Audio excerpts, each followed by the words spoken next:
So I decided to get a little permanent place for the ironing board, as you see. And it kept falling off of this bracket here, which does not work. And so I decided to just make my own. So I started cutting the wall. So I had to make some arrangements. The opening, I made it 24 inches wide. And there was the 2x4 right here. This one here was right here in the middle. So I cut it right there so I can make room for it and be able to make the housing for the. Um, so I was looking for a door that I could place, like a cabinet door, the ones that I have there, but I didn't find any. So I found this Venetian blind kind of a louver door, and I bought the the wood for the casing, and there's the wood, and here's the wrapping around it to make the box for the inside. I was hoping that I could get kind of a door this size, but after looking around and taking my measurements, I needed at least 24 inches because the ironing board is 20, about 19 wide. And so I decided to just make the lower door like I showed, and I'm gonna make a housing to put it in there. So as you can see, the 2x4 is 3.5 inches. And with the sheetrock right there, you get 4 inches. And so I need to place the door outside, not inside the house.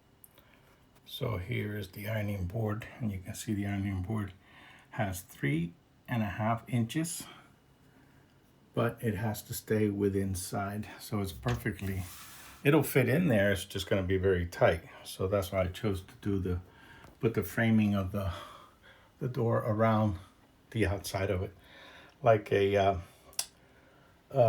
Venetian window or something like that.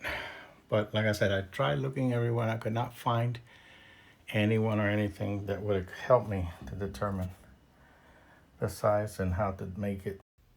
So the best I could find is a 24-inch louver or plantation shutter that they had these.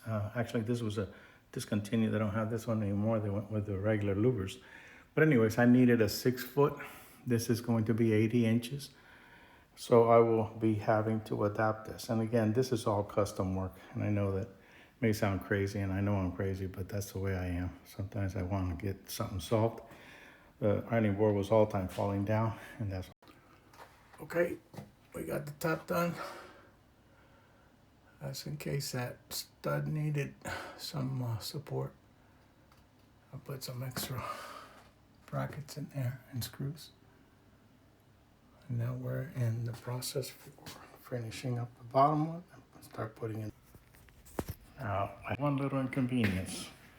So that distance in the hole is, I need 4.5 inches. I found this trim or door thing that had these lips on it, so it's about 5.5. So I cut the lips off of here to be able to get the 4.5 here. So that's the only inconvenience. So I cut two of 6 feet, and then these will be the bottom parts. Okay, so now the bottom one is completed. I put screws on each side, and everything's secure. And like I showed you this before, there's the brackets that I put in there to give it extra strength in case the wall should settle, or if it's a retaining wall, then something could give in with little time. But anyways, that's what side that I secured it. Put the screws around the sheetrock, locked it down, and right now I need to cut the inside down because it's a 24-inch wide, but the insert inside is 22.5 roughly. Alrighty then. So moving ahead, I built the inside casing, and I'm testing now the ironing board on there, which is perfect. And there it is. It's leaning against itself. the box is just sitting there right now. It's I need to put shims. This side is fine, and the top is fine as well. But I need to secure it, and then I bought these trims over here so that I can make a what do you call it, a frame around the entire outside of the box, and you'll see it's going to be sitting kind of like that, just overlapping a little bit into the inside. It's not perfect just yet, but I'm going to put shims on it right up here to level it. And I got a big hole here, but it's not a big deal. It's going to be covered. Just that 2x4 was not straight. There's the one that I put, and that one is leveled. I tested it out. But here we go. Okay, moving forward, next day. So we put some shims in here to hold it. I've got the biggest gap here because that 2x4 is way out of alignment. This side is perfectly aligned. And I put shims right in here. I put one here. I put one up here.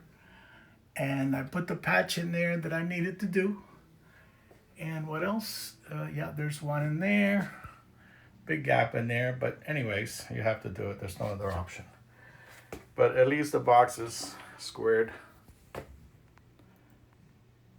So I've been putting the frame together. As you can see here, I just attached those.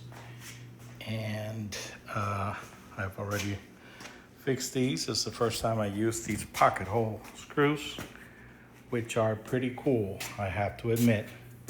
And here I'm getting ready to make the next one. And I'll do one with you here. So you just stick it in that little tool, pocket hole driller, until it hits. Oh.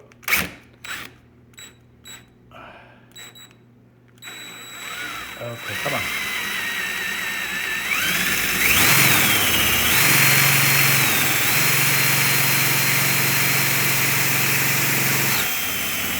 Alrighty. Here's the other side.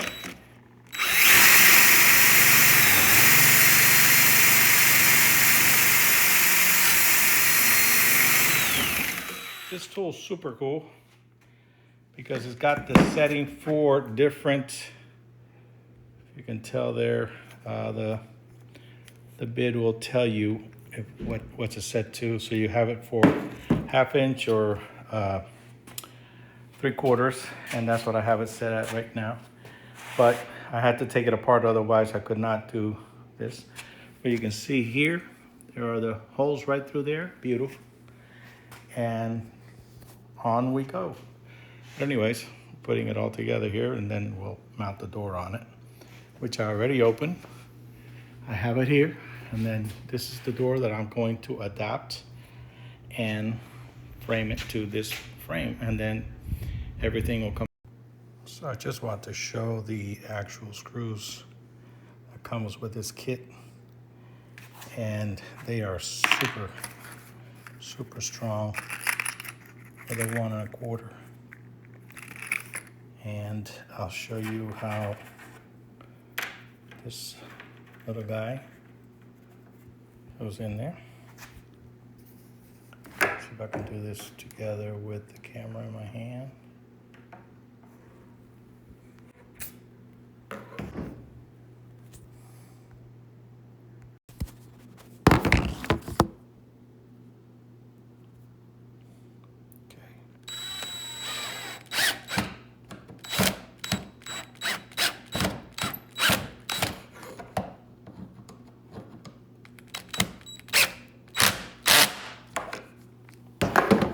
There you go. Both of them are there.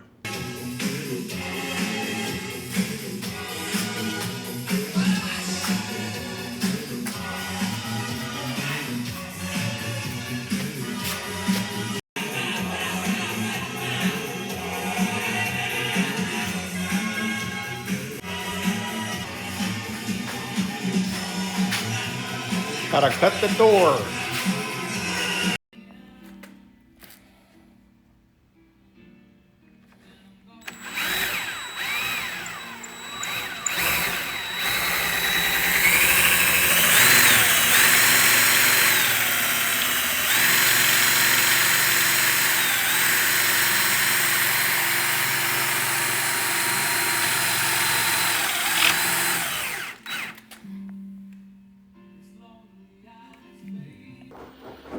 right, so we put a kickstand or kick shoe mold kind of thing to be able to stop it from getting banged up by the legs of the thing. And there you have it. All right, so I trimmed it down. There's a cut speed, the cut piece. I need to bring it down about 5 inches in order to attach it. So I did both of them with the jigsaw. Okay, so fast forward. I put the door together and I'm laying it on the frame so that I can check where to put the hinges here. And I've chosen to put it inside of the door. And I've laid it out, keeping the tape as a mark. I'll show you the other. Okay, so this is the back side. And I joined them with the pocket hole, screw holes. And I put all the hinges. One of them was here, the other one I had to adapt it. But I put these reinforcement and also glued them overnight to secure them. Here's the holes. I'm gonna add some putty in there. And here's where I added the reduced piece to bring it down to 6. Here's the new hinge that I had to move because I didn't want to put it in this joint area. And so I adapted it, and all 3 of them are there. So here's a better view of standing up. And I secured it, putting a screw through here to latch that part there on the top and bottom, just to be sure that it's gonna be well secured. But it's looking nice. This is the bottom side of the door. And here's the other side. And here's these little pieces of metal that I found. I added them as another safety measure. And I've got the pocket holes. I think it's pretty secure. Here's where the hinges were before. So I'll sand this later and fill it up to cover it up. But so if you see the repair there, you really can't see too much of the difference. That I think came out pretty decent. So my next move is I already marked where I'm gonna put the hinges here, there, and here. And I'm gonna then place this piece on the wall, and then I'll attach the door. Once this is secure to the wall, I'll attach the door to the frame. Okay, project done.